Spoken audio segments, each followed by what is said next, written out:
Assalamu alaikum, everyone, and welcome again to this to me, amazing nights of Ramadan. I love this month. I think it's something so special, and we go through the fact of really understanding who we are when our tongues fast, when our every part of your body fasts, everything that you do when you speak. You're holding yourself in terms of these kinds of things. What you're hearing, you're trying to remove somebody, let's say, talking about ghiba. When all these things happen, and then eventually those things collect and your heart begins to fast. And when that happens, I think there's a very special feeling for all of us. And you start realizing the smallest things about life, even like talking to someone or speaking to someone. I think that just becomes incredible. The fact that I can circumambulate my tongue and it's transmitted wirelessly to someone's ear. It goes inside their head to a dictionary, and that person decodes what I'm saying and they understand it. That's a phenomenal system. That's been around since day one, but we're amazed now by like the internet and cell phones and these kinds of things, and something's wireless. But subhanAllah, like just look around you and it's incredible what Allah has already presented in you. It's already there. The fact that you work on electricity inside your brain is just something spectacular. There's chemical and electrical signals, and there's two different types of neurons in your brain. One's electrical, which is very fast, but there's not that many neurons in your brain that are like that. And one is actually chemical. It's actually slower, but there's a vast amount of it. So it's incredible how many things have been already inside of you, and you already can see this stuff. It's just spectacular when man starts to discover and unveil these things. And we're like, whoa, look what we've done. But subhanAllah, Allah's already plugged in this system and this software inside of us. So you don't have to go too far to really see the truth. Just really look inside of you. When Imam Ali alayhi salam, he says, what you seek is in you. It's already inside of you. There's a universe that's there. Okay, we're discovering the universe now. We're going to extremes in terms of trying to do that. I think that the universe really is within, and it's just something spectacular when you could do that. And from there, then there's a conversation that actually happens between you and another person. And this conversation, it's amazing how words now, in terms of circumambulating your tongue, it's amazing when you can speak, but then that word has a meaning, and that meaning is going to affect the other person. So some words will actually cut. Some words will make the heart feel lofty. Some words will actually make the heart feel heavy. Some words will make it feel love and care and attention. So it's incredible how the impact of words then, that when you actually communicate with someone, you can make the other person heavy or light as a cloud in terms of how good they feel.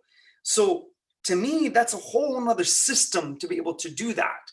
And to know what words, that when you take that word and I'm about to say a certain word, and then I either inject it with poison or I inject it with mercy, love, care. Which words do I actually use don't really matter. It's about what you inject. That injection is your intention. Bottom line, whatever you intend, al-a'malu bin-niyat, whatever you intend to inject that person with, you know exactly what you're doing. And some of us, guys, I'm sorry, we're like artists at this. We know which poison to pick, so we can plug it into the other person's system, and it's like a virus that takes them over. And some of us, we use this actually to destroy other people.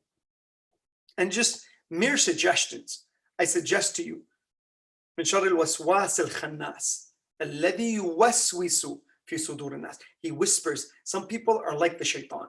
They will whisper in your heart. It's just suggestions in your ear. That's what, and then you build on that suggestion and you can destroy your life. So ultimately, it's not just about communication. it's about picking the most beautiful in terms of becoming an artist in communication, where the Imam alayhi salam is standing, and this man from coming through the desert comes to him, and he starts cursing at his father, Imam Hassan alayhi salam. He starts cursing at Imam Ali. He's like, curse you and your father. The Imam responds beautifully, and he says to him, look, at the other person has injected the words with what? Poison. The Imam injects the words with what? Mercy, softness, lightness, where it makes the other heart open. And it's incredible. He says to him, he says, you are a stranger in this land. How many of us would be able to respond this way? That the father, alayhi salam, Imam Ali, he says, al-ihtimal qabrul uyub.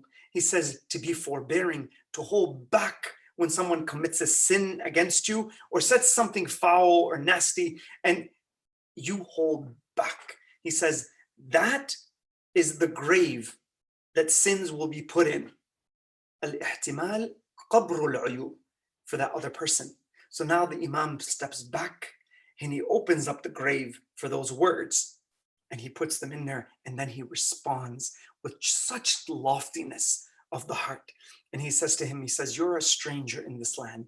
Injects it with mercy, care, sincerity in the heart. It's incredible when that happens. When you speak from here, and this has no effect, it's coming straight from here. And now all this is doing is following. It's not coming from here, it's coming from here to here. Imam Ali alayhi salam, he says, wisdom is a tree that sprouts in the heart, and its fruits manifest on your tongue. It's not that I'm making up a lie or I want to hurt this person and I'm injecting them with the wrong things. No, what do? I say to that person, hear from the heart, and I'm sincere, and my intention was with Allah. Now he says to him, you're a stranger in this land. Have you got anywhere to stay? And he says, if you don't come stay with me, I will feed you and I will give you housing. How do you do that as a person? How do you have that kind of strength? This is if you plugged in the right things in your heart. This is the beginning of communication, guys, right here. This is when you have the truth. You have knowledge of the truth. You're not afraid of outcomes. And if please follow the lecture series as we've been going back. Now we're just implementing a lot of this stuff now. Now, when you have that and it's mixed with sincerity to Allah Azza wa Jal, there's no fear. I don't care what you're going to do. I already know I'm protected by an ultimate being. That if I do the right things, my intention is connected to him. Who's going to touch me? Who's going to do anything to me when I'm protected by an ultimate shield that no one can actually get even close to me when I'm doing these things? I drop the outcome. I live in the moment to Allah. That becomes my protection. That's incredible. That's incredible when you can do that. So tonight, we're going to see what causes true change and what are the levels of knowledge. When you have that certainty, what is that certainty? How do you get to it? Okay, what do you need to have in your heart, okay, to get to that level of certainty? What does an imam have in terms of his certainty versus our certainty? There are 3 levels that we're going to go through, and they actually talk about this in the Quran. Then we're going to see in terms of what that certainty dictates. So tonight, really pay attention to this lecture. And if you have something that you're having trouble with in terms of just, it's hard, it's very difficult, guys, sometimes to really know what the truth is. So I'm going to give you the stages that you need to go through and to grow through. Don't just go through it, grow through it. And on that level, you're going to see what you need to do in terms of which stage that most of us are in versus like an imam and what he knows. So on that level, let's go into that. But before I want to do that, I want to give you this book, guys, right here, Kitab al-Irshad. This is by Sheikh al-Mufid, prime scholars way back then. Okay, and I'm not going to give you too much about him. You should do your own research about some of these great scholars who came way back then in our history, who preserved these things. And this book is about the 12 imams, their lives, and what they actually went through. So really, if you want something that's very special in terms of our history, pick up this book.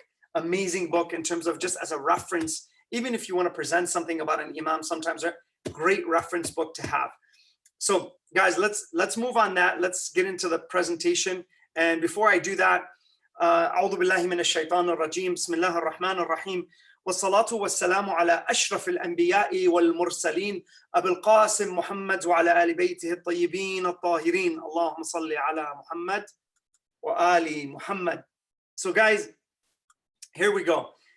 This presentation is very special to me, and I love this presentation for many reasons. If you have someone that's close to you that needs maybe this they want to change their life, maybe they don't know which direction, maybe it's you, maybe you don't know some things in terms of understanding some of this knowledge. I'm going strictly Quran on this, and I'm kind of leaving other things aside because I think it's beautifully laid out in the Quran. And when it gives the 3 stages, I think it's just truly amazing. Now, I'm going to give you what the 3 levels are, and then I'm going to explain what they are in terms of these things. Then I'm going to give you examples of these kinds of things. So ultimately, when we get ourselves to such a point and we are moving through change, we are trying to get ourselves to change. What is change, guys? Change at the end of the day is when I see myself in a certain position and I want to be the opposite of that. Let's say I'm a sinner. I want to be a believer. I want to follow the truth. Let's say I'm a person who lies. Now I'm going to tell the truth. At least I start by not lying. I hold back when I need to lie. Lying, by the way, is from the kaba'ir, meaning the bigger sins. The bigger sins, I'm going to not talk about that, but I'm just giving a harsh example. The bigger sins Allah promises hellfire for, that you will taste hellfire unless you what? Do tawbah and you stop completely. That is a bigger sin. Now, how do I stop that? I'm going to give you the stages that eventually in your heart you need to have. And I said to you before, please pay attention to this, that emotions are earned. Emotions are the thing that you have to earn to get yourself to sensitize yourself enough where now you stay away from the things Allah hates and you love the things that Allah loves and you move towards them. So an emotion is this. An emotion causes 2 things. It causes you to approach something and it causes you to avoid something. I despise sinning. I love and I care for what? Adherence to God's laws. I adhere to doing good deeds. Alladhina amanu wa amilu salihat. In the Quran, it's kind of those who believe and they do what? The good works. They actually do good things to people. In terms of these things, you have to understand, when I get my heart centered around those things and I'm calibrated properly, when the situation comes, the principle hits, the emotion hits, I know instantaneously when to approach and when to avoid. It's right there. The emotion is so strong that I despise. It's like looking, a sin to me is looking like a dead carcass and it's rotted. I want nothing to do with it. That's how a sin looks to me. Why? Because I despise that. My heart is against it. Then when I actually look at good works, Imam Ali alayhi salam, he says something so beautiful. He says, when you see someone in need, he says, do 3 things. He says, the first thing, when you do it, don't make it a big deal. He says, when you rise on the outside and when that you do something good and people glorify you, he said, you should descend on the inside. This is Imam Ali, this is Imam Sajjad alayhi salam in Du'a Makarim al-Akhlaq. And he says, if you were to raise me a degree in the eyes of people, then what? Reduce me in the same degree within myself. Then he says, number 2, he says, when you do this, when you actually do this, he says, don't make it a big deal is number 1. Number 2, he says, conceal it. Don't let people see it. Don't do that. Don't let people see what you're doing. He says, Imam Ali alayhi salam used to feed people in the middle of the night. Imam Hassan, Imam Hussein alayhi salam were walking 3 days after the Imam Ali had passed. Their father just passed. And they're walking and they hear this person crying. They pass this house and they hear this person crying. And when he's crying, they knock on the door and they hear these murmurs. And they open the door. The person says, come in. And the person says, come in. They go in and they see this quadriplegic. And then they start talking to him. And they're like, what's wrong? What can we do for you? He's like, there was a man that used to come every night.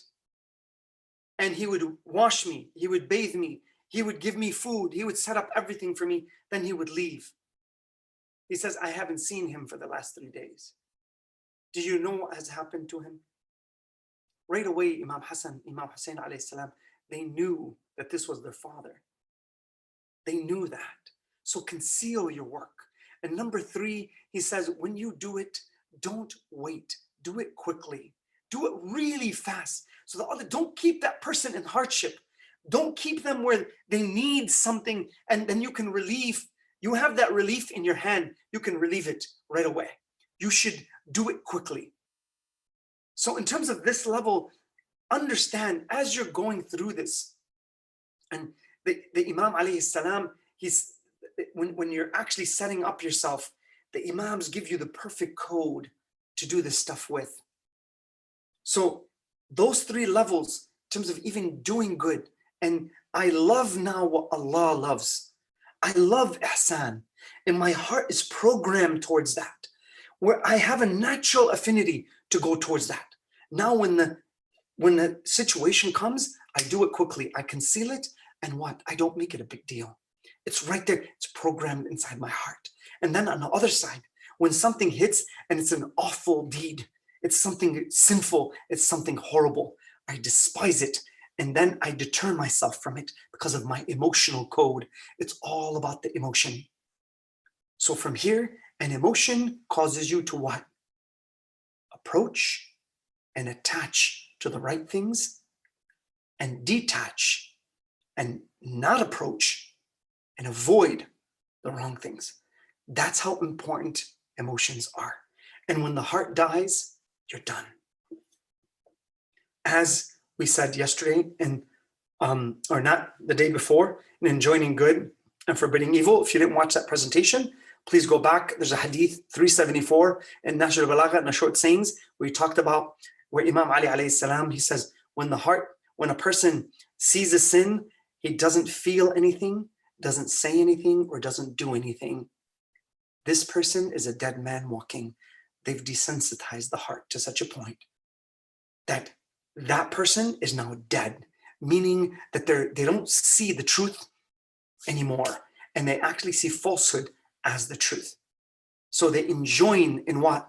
Evil, and they forbid what? The good. A lot of these stages, guys, we've reached in terms of where we are now. A lot of falsehood is what? Is truth. When Allah Azza wa Jal says, قَدْ تَبَيَّنَ الرُّشْدِ مِنَ الْغَيِّ, He says truth is clear from error. It's clear. But now we've gotten to days in terms of the way we live. So how do we get to this certainty? Where the eye is not enough. It's the heart that needs to see.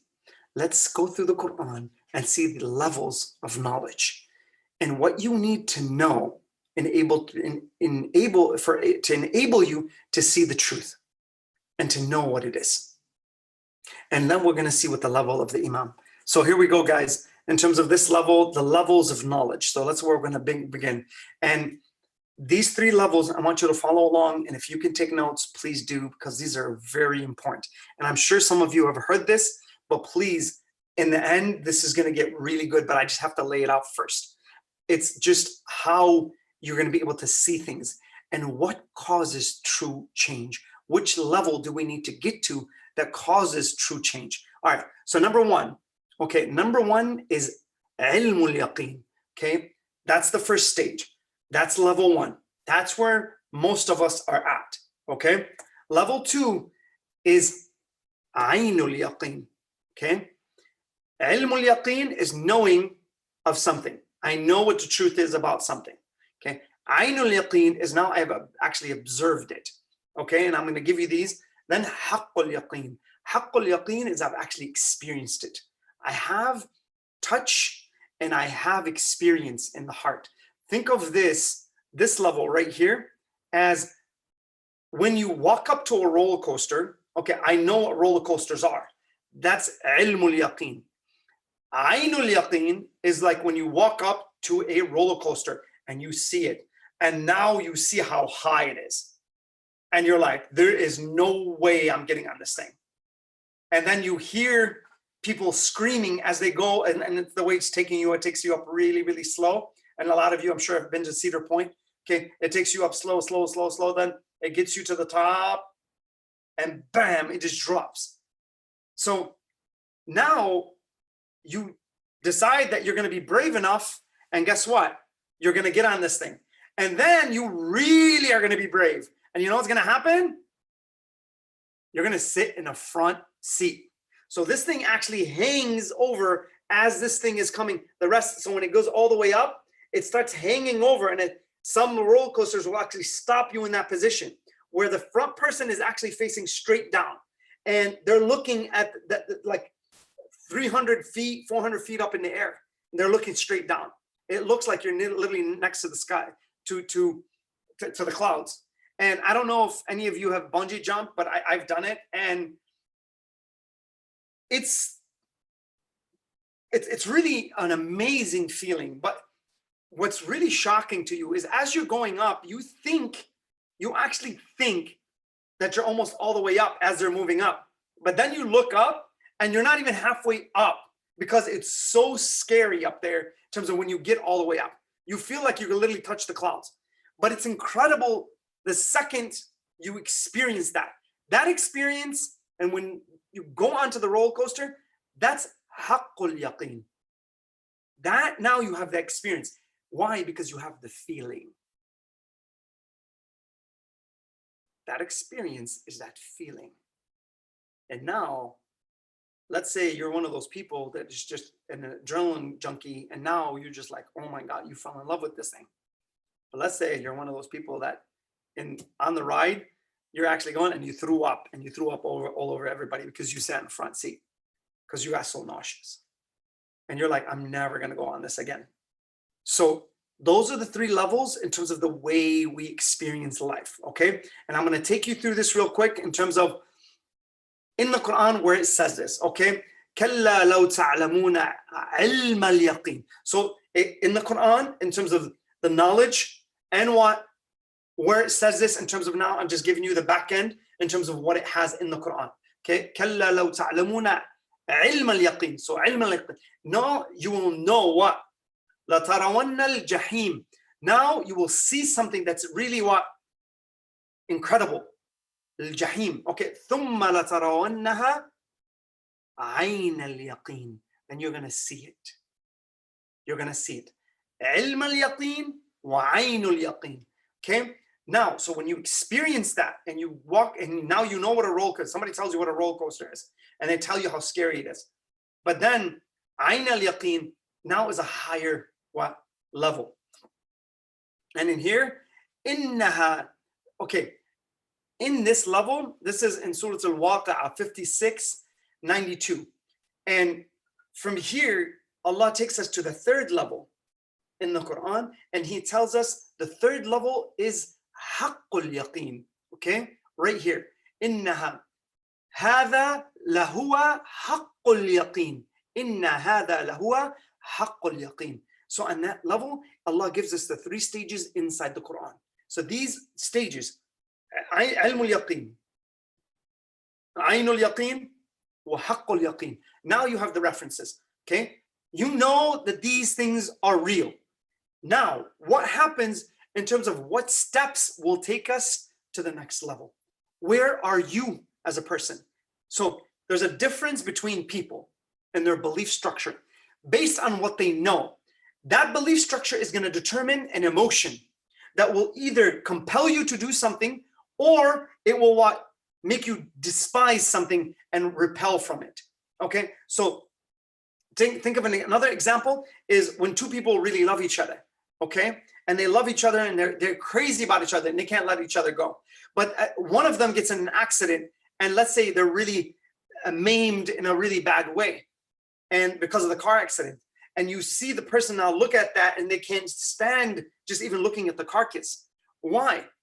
Because they despise that. There's something in the heart that despises it.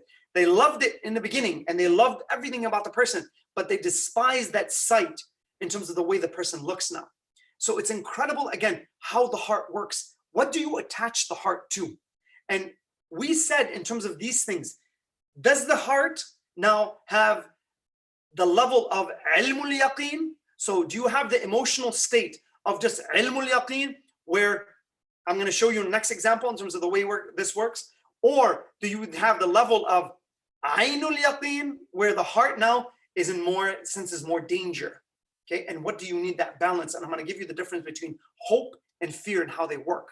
Okay, and now, or do you have haqqul yaqeen, where now you don't do the sin, but you can actually experience and touch hellfire. You can actually feel it in your heart. You despise it. You don't want to do it. وَأَمَّا مَنْ خَافَ مَقَامَ رَبِّهِ وَنَهَى النَّفْسَ عَنِ الْهَوَى فَإِنَّ الْجَنَّةَ هِيَ الْمَأْوَى. Take that verse now and apply it to this. In terms of what we're talking about. You're going to see it. And the one who fears the state of his Lord. So the one who fears that, that's an emotion. It's an emotion. You have to earn that. Emotions are earned, as we said before. You have to earn that and place it inside your heart. And now that emotion will create, you despise the wrong things and you attach to the right things. It's incredible. So those are the 3 levels. All right. Now let's move forward. What is the difference between these 3 levels? Okay. So it's the first thing, ainul yaqeen. Okay. Ilmul yaqeen, ainul yaqeen, haqqul yaqeen. What is the difference between all 3? First one is this. Okay. This one is all about causality. Causality meaning it's a cause and effect system.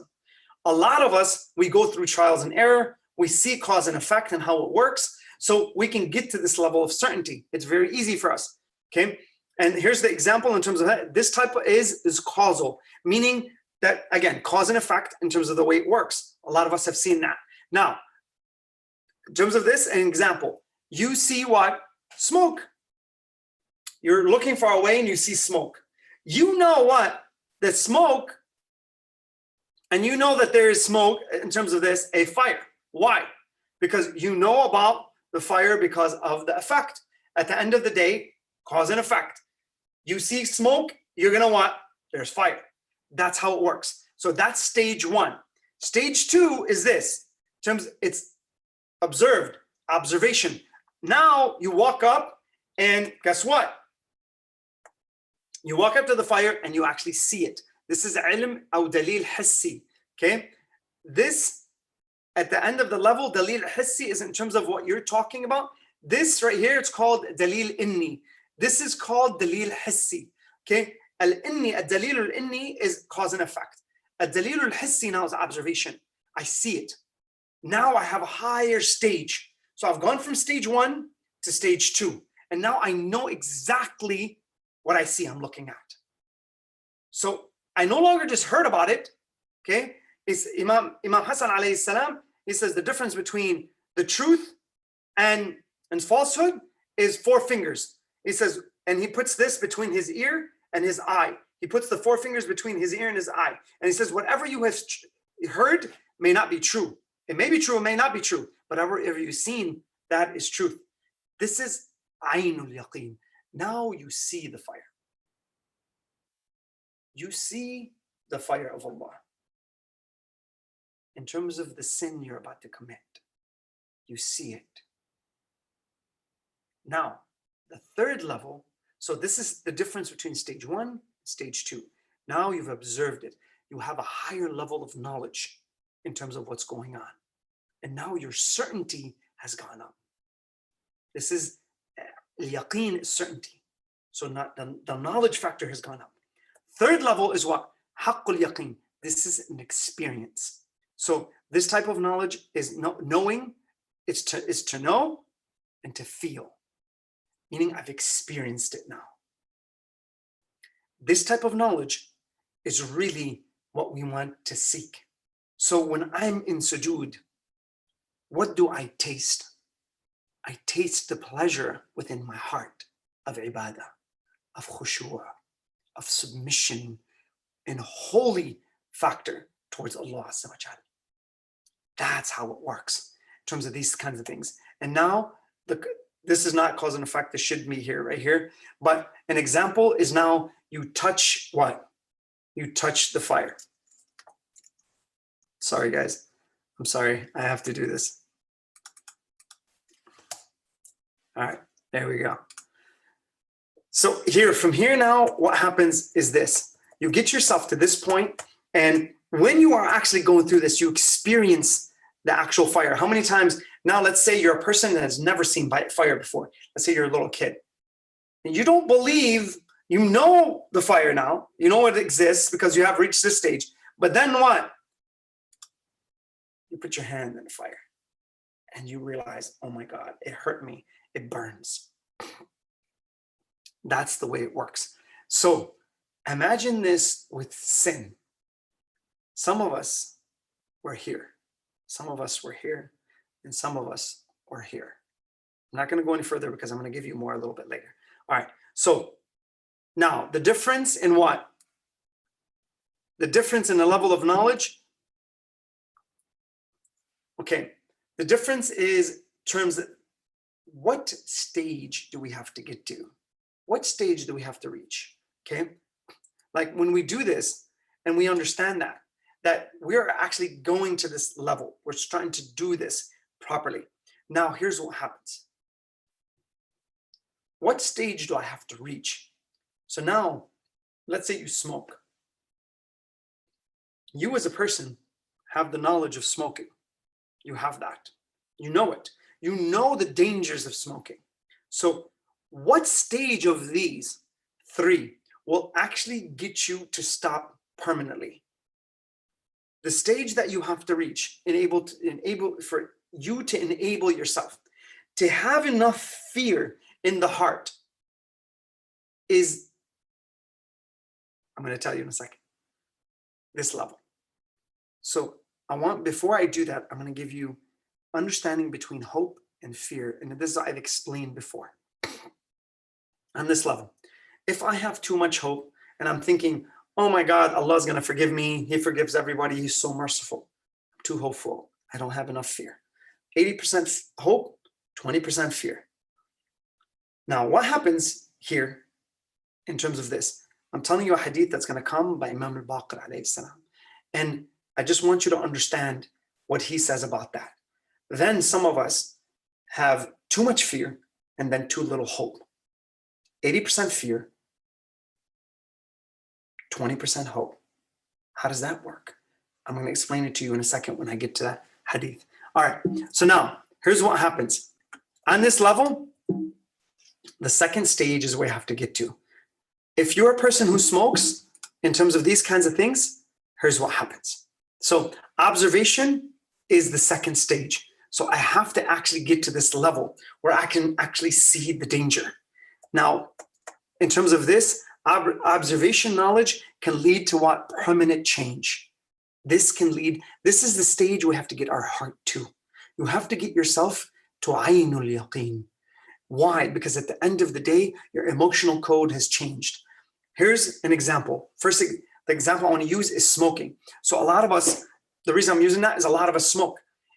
Now, I'm sorry, smoking weed is a normal thing now. We've actually made it okay, and it's actually Earth's nature, and it's such a great drug. It's okay. It comes from Earth. It helps me. You're lying to yourself, okay, at the end of the day. Do whatever you want. It's up to you. No one's judging anything, but there's facts and reality to life, okay? Now, here's what happens when someone smokes. In the first stage, they know the dangers of smoking. So here, the one who smokes knows the danger of smoking, but level 1 is not enough to get him to quit. They will not quit. They may go back and forth. They may say, you know what, tomorrow, khalas, I'm done. But a problem happens, oh, it's just a stress reliever. They go back to smoking. So now it's not enough to be in the first stage. And I want you to not just to think about smoking. I want you to think about all the bad deeds that you may have, or the bad actions, or the bad kind of habits that you have. Okay? I want you to see which level of these habits, which level are your habits in?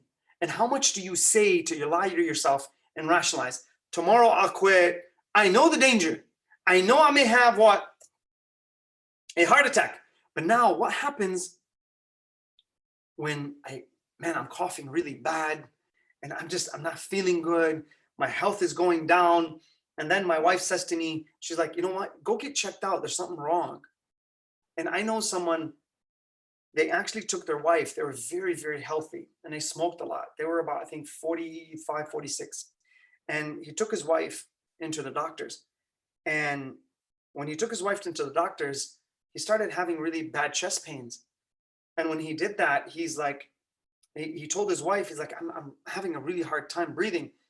And she's like, just sign in. And this person doesn't go to the doctor. They were so healthy. And he signed in and he goes inside and the doctor's checking him. He's like, you're having a heart attack. And he's like, do you smoke? He's like, yes. He goes, that's the reason. He sent him right away to the hospital.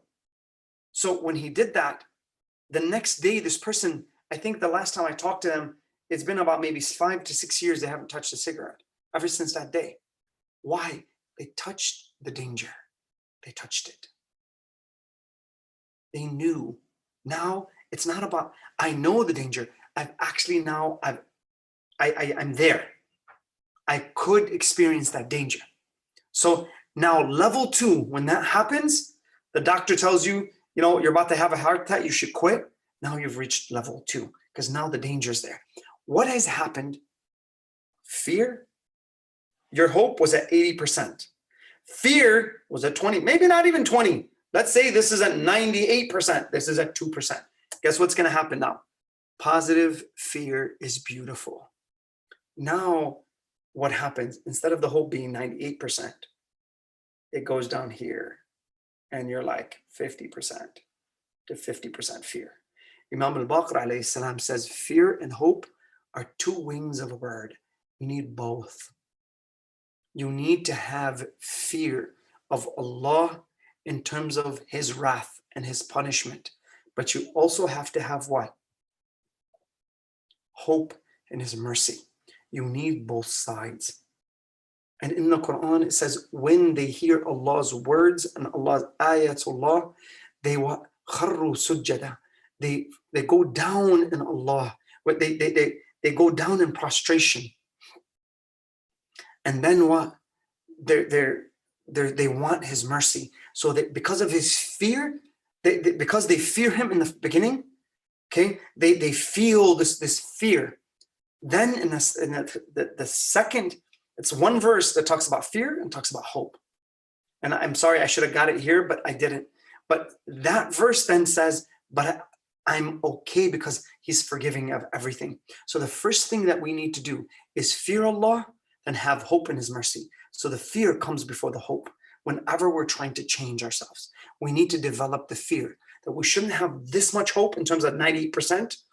We need to have a 50-50 perspective. 50% fear, 50% hope. This is what Imam al-Baqir alayhi salam is telling us. We need to live in that stage. When you do that, you have enough fear to be precautious and you avoid certain things that Allah doesn't want, and you have enough hope to approach and attach to the right things, which makes you ambitious.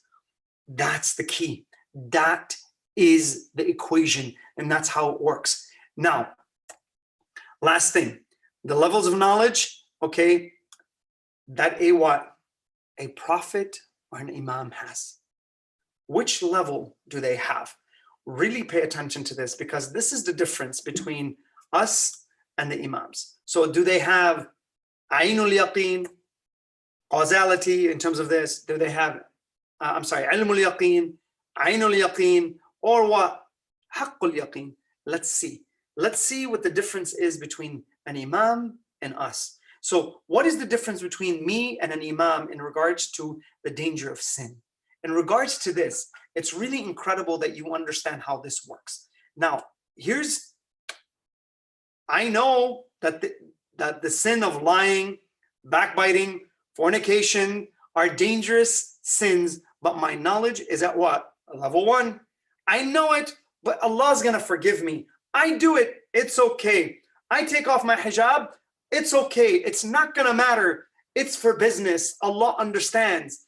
I put on these heavy loads of makeup and I do whatever I need to do. I listen to music and I justify. It's okay. Allah's gonna forgive me. Too much hope. Because I'm playing with Allah's laws. That should tell you where your heart is. I post very seductive pictures on Facebook, Instagram, TikTok, whatever. I dance to certain things and I tell myself, this is okay. It's fine. Now, in terms of a guy, I take a picture and I post it on Instagram and I'm shirtless, thinking that all the girls now are gonna want me. I wear very tight clothing because I'm really insecure, because if a person is really secure, they'll cover. They don't need to show off their body. So on that level now, and there's some men now who are just, they're married and have 3, 4 other mistresses on the side in terms of these kinds of, and that's like the norm. And if I cheat on my wife, it's okay. And if a wife now cheats on her husband, it's just okay.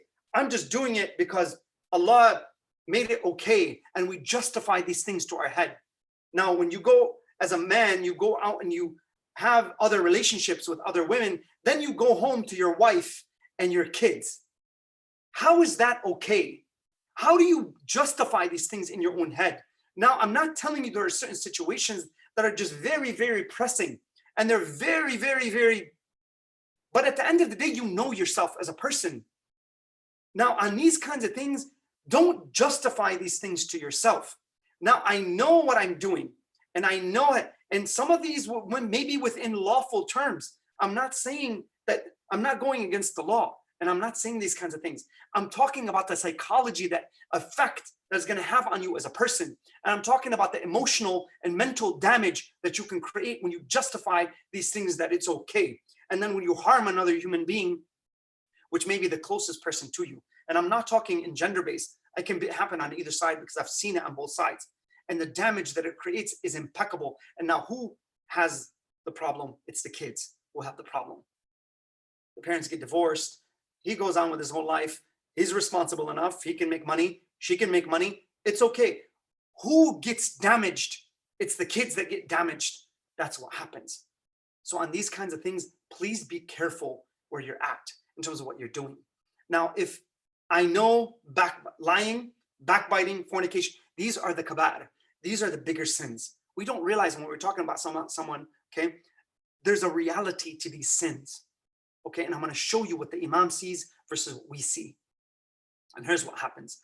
So an imam reaches the 3rd level. We know the stuff that is haram, but we still do it, okay?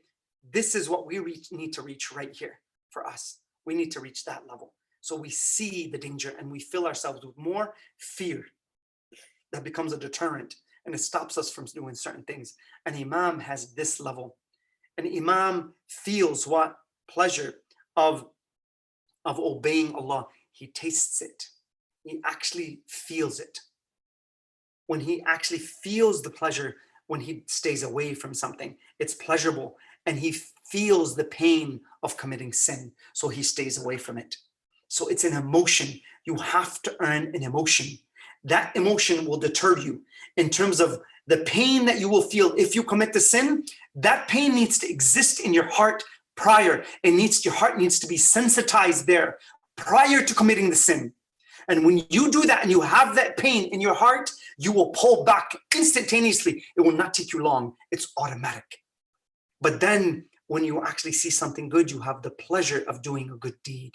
And that is in your heart as well. So when you give, it's your heart that gives as well. Your heart is not pulling back on your hand, because when you give, sometimes our hearts pull back on our hand. No, you actually feel the pleasure of giving. That's the difference between us and an imam. An imam experiences hellfire prior to actually experiencing it.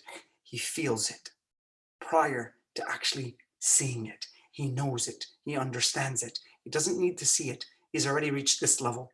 He knows it. He's experienced it. He has touched it.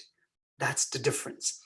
Now, for us, when we understand this thing, all we need to do is reach this level. And this is enough to push us away from committing the sin. Now, please, brothers and sisters, I've said a lot about certain things.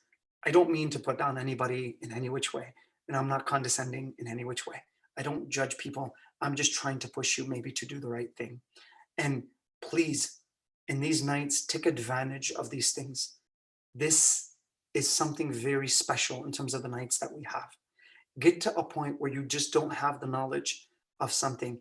You feel it in your heart, and you deter the wrong things and you attach to the right things. وآخر دعوانا أن الحمد لله رب العالمين والصلاة والسلام على أشرف الأنبياء والمرسلين أبي القاسم محمد وعلى آل بيته الطيبين الطاهرين.